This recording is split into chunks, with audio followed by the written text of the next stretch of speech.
தமிழ் சினிமால வில்லன் நடிகரா அறியப்பட்டவர் தான் நடிகர் மன்சூர் அலிகான். இவரை பலருக்கும் நடிகரா மட்டும்தான் தெரியும்.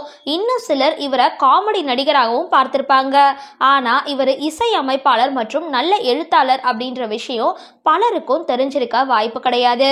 பல திரைப்படங்கள்ல குணச்சித்திர வேடங்கள்ல துணை கதாபாத்திரங்களையும் நடிச்சிருக்காரு. முக்கியமா கடந்த 1991 வெளியான கேப்டன் பிரபாகரன் அப்படின்ற திரைப்படத்துல நடிகர் விஜயகாந்துக்கு ஹீரோவா நடிச்சிருப்பாரு.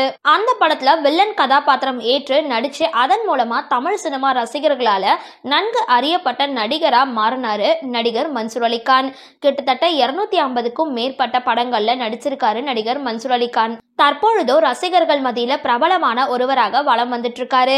படங்கள்ல நடிச்சிட்டு இருக்கும் பொழுதே திண்டுக்கல் மாவட்டத்துல இருக்கிற ஒட்டன்சத்திரம் இவரோட பிறந்த ஊரு.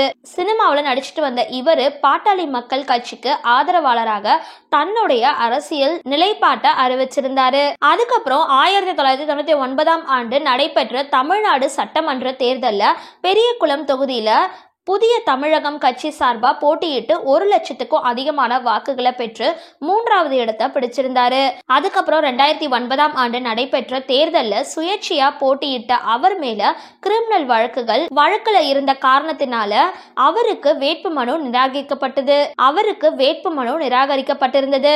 தொடர்ந்து 2019 நடைபெற்ற தேர்தல்ல நாம் தமிழர் கட்சி சார்பா திண்டுக்கல் மாவட்டத்துல போட்டியாளரா போட்டியிட்டு இருந்தாரு. அதுக்கப்புறம் அந்த கட்சியிலிருந்து விலகி தற்பொழுது தமிழ் தேசிய புலிகள் அப்படின்ற ஒரு தனி கட்சியை ஆரம்பிச்சிருக்காரு. அவர் மேல சட்ட ரீதியான வழக்குகள் மற்றும் வேறு சர்ச்சைகள் சுற்றிட்டு இருக்கு.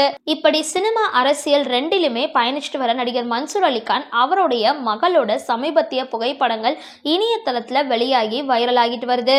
கடந்த 1961 திண்டுக்கல் மாவட்டம் ஒட்டன்சத்திரத்துல பிறந்த நடிகர் மன்சூர் அலிகான் திரைப்பட நடிகர், தயாரிப்பாளர், இசையமைப்பாளர், அரசியல்வாதின்னு தன்னை ரசிகர்கள் மத்தியில பொதுமக்கள் மத்தியிலையும் அங்க அறிமுகப்படுத்திய முகமாகவே தன்னை பயணித்து கொண்டிருக்கிறாரு அப்படின்றது குறிப்பிடத்தக்கது.